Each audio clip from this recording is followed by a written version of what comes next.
Hello again. We're delighted to be back, myself and Alexandra, and you may have seen that we posted our first video together almost 2 months ago now. We were just checking the dates, can't believe it's so long.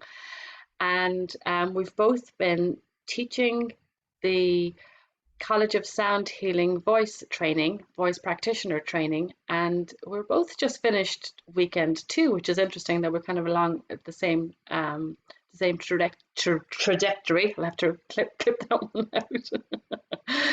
And so one of the first things that we just mentioned here as we had a little chat before we hit the record button was, why are we doing this?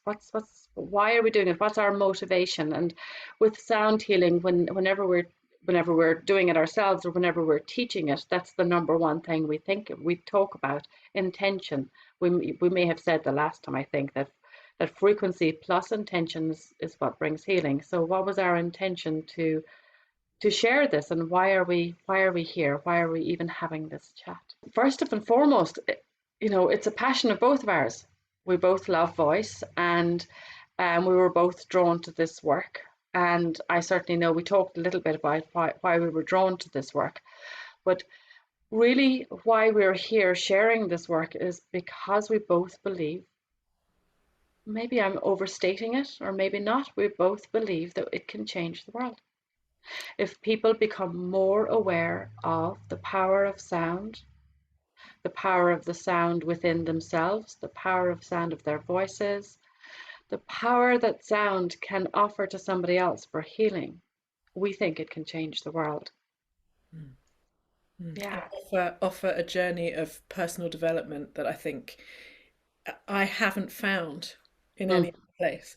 And certainly working with people like yourself for the years that I have been, and quite some years now, seeing that journey over and over again with different people and starting in different places and so on. But whether you're just getting to know your voice or whether you're starting on a voice healing practitioner training, beginning that first step on the road of healing yourself, of understanding that everybody can heal, we can all heal each other, and in healing each other we change the world. So Yeah. yeah, Yeah. so So it's good enough intention to I think so. I think start with. we've set it, haven't we? And we're going to talk about part two of the course. So we talked about part one originally and sort of gave a general overview of the course. So Mm. you can, if you haven't seen that, you can check back on YouTube and our Instagram feeds and so on. But this time talking about part two and what we get up to at part two. And of course, at part two, we start to work with other people with the voice and work over the body and literally over the body, because people lay down on a therapy table, don't they? And we learn first of all to detect blockages in the energy field with vocal scanning, and then we learn how to put sound in to the Mm. body, Mm. depending on what that person needs. So I think we said we just sort of talk about pure tone first of all, and what that is, because actually when you talk about pure tone, it's like, well, what is pure tone? But when it comes to voice, and we talked about, last time, just being able to hum, just being able Mm. to sound very gently and not have any sort of conditioning around that. So Yeah. not opera singing, not pop singing, jazz singing, just literally just being able to hum, and then developing that into simple vowel sounds and actually Yeah. using the space of the vowel in the mouth to create resonance. And of course, we already said we could talk a lot about harmonics and all the things that go along with this, but initially this pure tone and learning to scan with that, choosing a vowel sound that is comfortable, and then ooh, using that sound. I don't know if you've got anything Yeah. to sort of add to that, I but guess what I'm thinking about is so how do we find that pure tone? And it there might be that fear that it's something elusive, this pure tone. And really, I guess the way I teach it, I'm sure you teach it very similarly, is that just that almost like a yawn in the morning where you're clearing your throat and having groaning. So toning and groaning, that sort of kind of just getting all that stuff out of the body, so that we become we can get something that's really clear and really sits well in the belly and sits well in the body. And just so that it's just that clear, simple note that feels really comfortable in the body. And there is a technique also that we teach, which is how to discover your fundamental sound. Not that it doesn't change as you expand and you sound more, but there's a way of just finding a note that feels really resonant, and you'll feel that inside. It's a resonance you feel when you make ooh, and you go, oh yeah, that's something that I can sustain. It's fundamental. It feels good in my body, and then it feels really comfortable to offer that to somebody else. So just to say that everybody has it, everybody can access this notion of pure And tone. actually, this idea of pure tone and this sort of fundamental note is something that often, certainly students that perhaps are vocal performers, or they'll come and they say, well, how do I find this fundamental tone, this authentic sound? Because we're so used to being programmed with Yes. sounds we should make. Yeah. And of Can course, I hear a C, please? yeah, Yeah. exactly. And this course, if anything, is just stripping that away and encouraging you first of all to find that. And once you've found this note that might be low for one person and higher for another person and somewhere in the middle for somewhere else, Yeah. it doesn't matter. There's no, it's a tone that you feel comfortable with, and from that you find more tones that you feel comfortable with, and it grows from there. And before you know Mm. it, you've found your authentic sound, and Yeah. we're then offering that out as a healing tool. Mm-hmm. So for me, I think you've explained it perfectly, Lucia, that it's finding that tone and then being able to then hold that gently as you move over somebody's energy field. And the funny thing is about the vocal scanning is you are quite close initially at part two when we're quite close to the body, so it's like, what does that person's leg sound like, and what does that person's back sound like, and sort of scanning over the body. And then it's, of course, the next thing is, well, how do I know what I'm listening for? And I think we talked about this very briefly. There are so Mm-hmm. many things, and actually what I normally say to people is that you're going to find your own ways of detecting, but of course there are things that we have in common. And I think we mentioned, one of the main ones is the sound fluctuation. So when you're holding this note and suddenly, ooh, you'll feel like a dip in the pitch, and you think, hang on a minute, and you go back over it, and it happens again. Yeah. Or even a physical sensation. I think I said to you, it's like sometimes going over a cattle grid in a car, this sort of, ooh, you'll hear like a buzzing, you think, is that me? Yeah. That Yeah. happens. And it's the disbelief at first, isn't it? I don't know if you find that with your students, like, did I hit? Was that me? Was that? Yeah. Yeah, absolutely. And that, as you say, we go back over the place again so that we can check that out for ourselves. And then we begin to gain a confidence in it Yeah, and a yeah, trust that, okay, that is what we're hearing. And other people find it, have a different hearing or have a different listening. So sometimes, and I know certainly this happens for me, I might get a feeling or a sense. I seem to kick in with emotion a lot, so I can feel emotion through the body for some reason, and or I might get a sense or a feeling that seems to come from the inside as opposed to the knowledge of the sounding. And I think sometimes it's because I'm that holding that fundamental note that doesn't change, that allows me to open up my hearing in another way. So so there, and again, people will find different ways of taking in the information yes. from the sound, from the body, from the air around them. Yeah, Absolutely. I think that's key, isn't it? Because, we hold information in our energy field, and actually what we're doing is just finding a way to connect with that. So yeah, the main sort of instruction is try not to think too much about it. Just feel and observe. And it might be something as a flash of something that comes into your mind. It might be a sensation in your body. It might be a feeling of hot or cold. It might be a feeling of, I really want to go there, or a mm, feeling of, actually, I don't want to go there. And yeah, it's a whole range of sort of guides, I suppose, but we have to mm, be open to whatever is being shown. And actually that doesn't, there's nothing left brain about that. It's yeah, at yeah, the same time, if you're new to doing it, it's hard to find that balance, but yet that is the practice. Finding Mm. that balance is the key to then moving forward with it. Um, but it's Yeah, and we spend a lot of time on part two to really encourage people or to have different smaller practices to really start to gain confidence in that, in the ability to really scan somebody using their voice. Yeah, and actually Yeah. get used to it more than anything. Just get used Yeah. to a different way of being, because of course, if this was something we'd all been taught from a very early age, we wouldn't be thinking anything of it, because it's just Mm. like any other new skill. Um, Yeah. but the amazing thing, I suppose, the response to this, that actually people watch the demonstration or they watch you do it, and then it's their time to do it, and they can't believe Mm. what they actually pick up, and that this natural instinct kicks in straight away, that they actually do feel very quickly, that they do hear, that they do pick up information. It's just a sense or an inkling that they have about something. And Yeah. that we talked about sort of personal development with this course, and of course, as soon as you start to work in that way and you start to listen on that deep level of your own being, um, Yeah.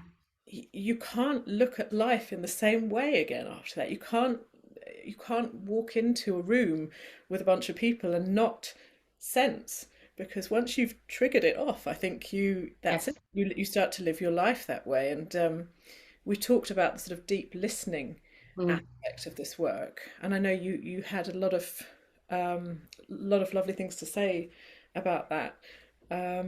But it was Remember what they are now. Yeah. And again, just like what you're saying, so not only do you have the ability, or you're more tuned in to the energy of other people and the energy around you, but what you're really beginning to tune into is how you are. Mm, Because that's where everything begins.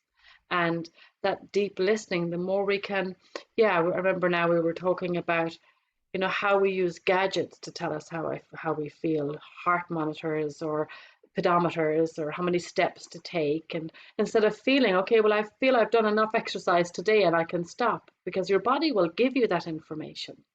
But the more we relinquish our control or responsibility to whether it's another gadget or another person or another XXX or dot, dot, dot.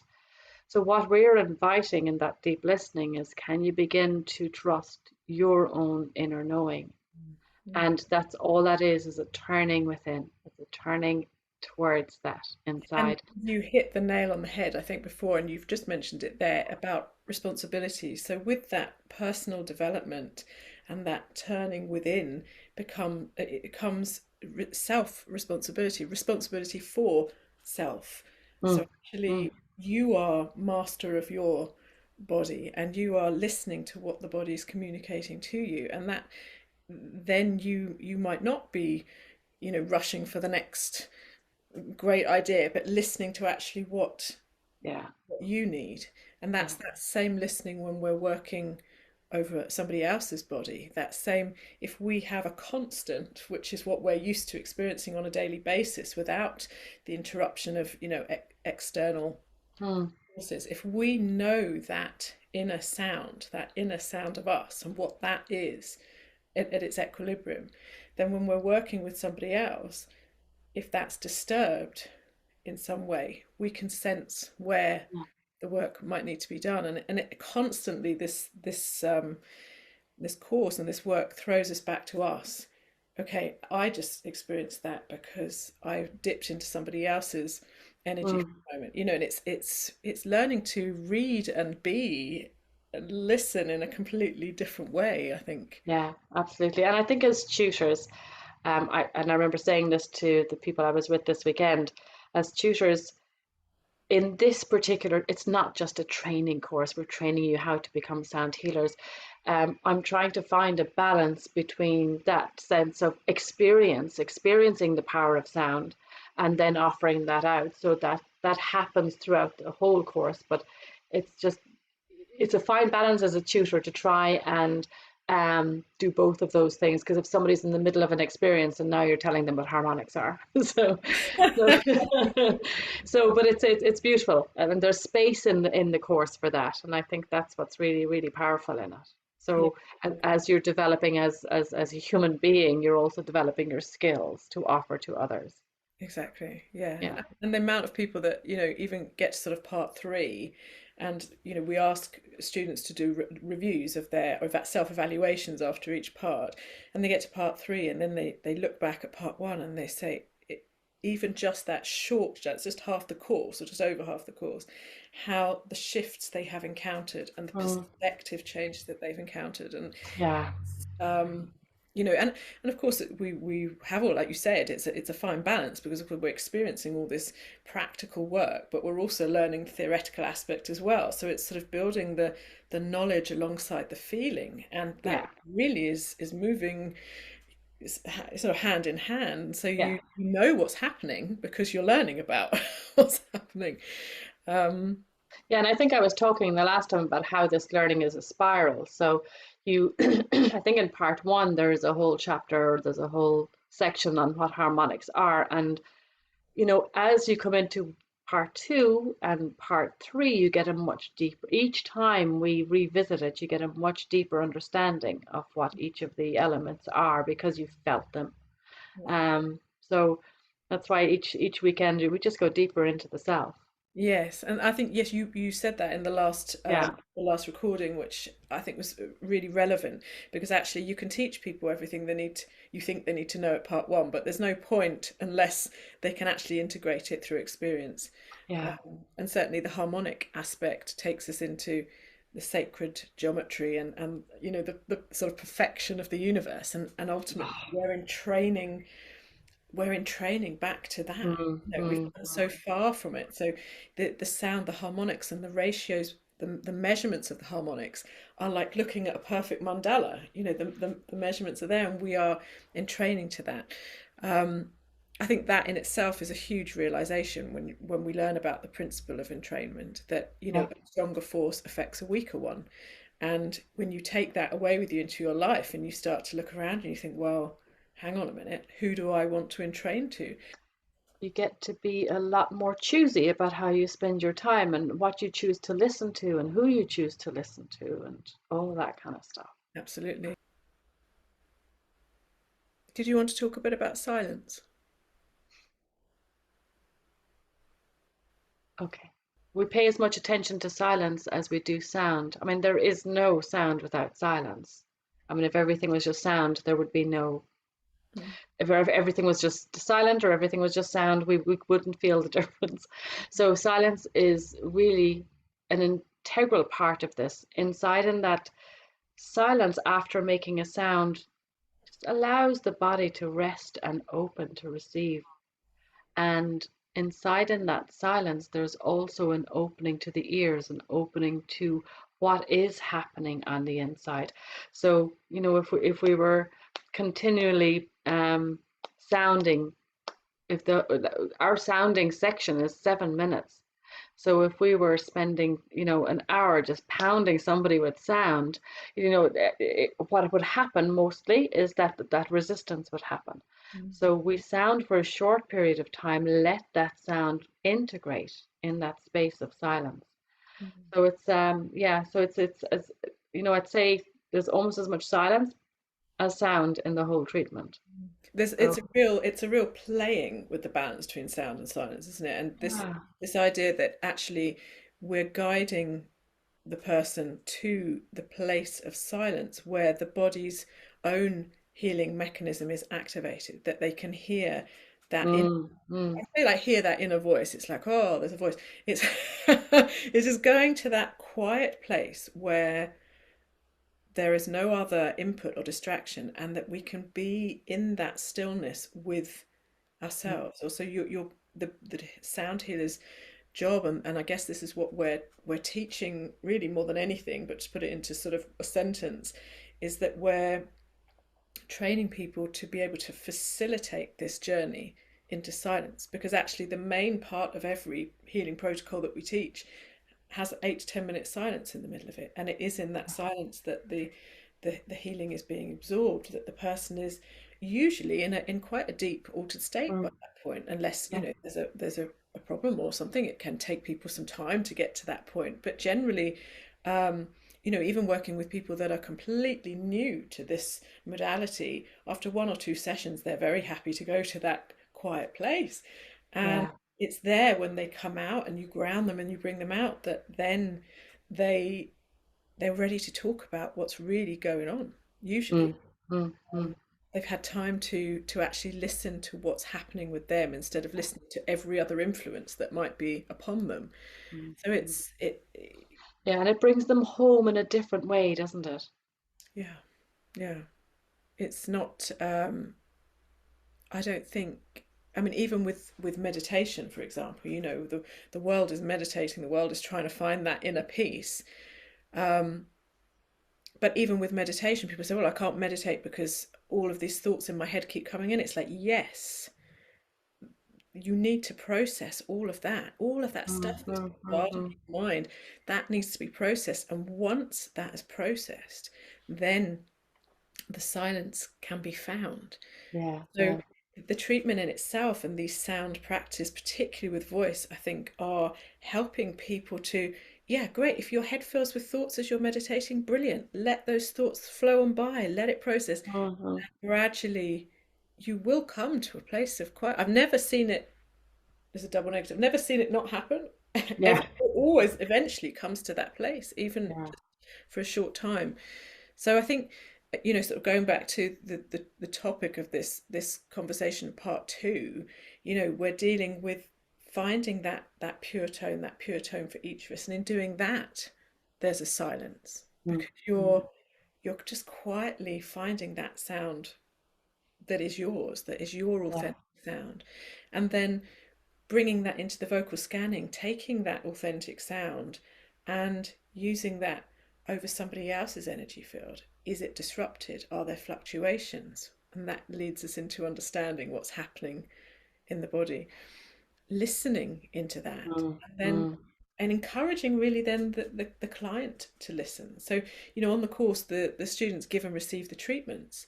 And I have to make sure that everything that I really, really, really want to tell them and remember, I have to tell them before they do these treatments because once they've done the treatment, Yeah, it's it's like, getting that balance again between experience and yeah, yeah, training. because once they've experienced that expansion, I think for a lot of the time they're sort of blown away by it. They're blown away by the stillness that can be created and that depth.